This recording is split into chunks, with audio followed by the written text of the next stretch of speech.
மக்களின் முதல்வா, அரசு பள்ளி தரத்தை உயர்த்தவே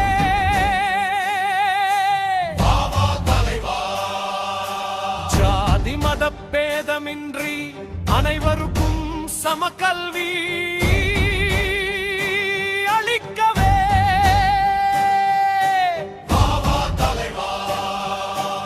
ஏழை எளிய மாணவர்களின் கல்வி கனவை பூர்த்தி செய்யவே தலைவா.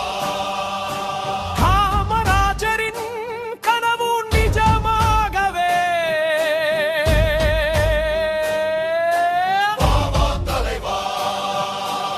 ஏழை மாணவர்களுக்கும் எளிய முறையில் உயர் கல்வியை அளிக்கவே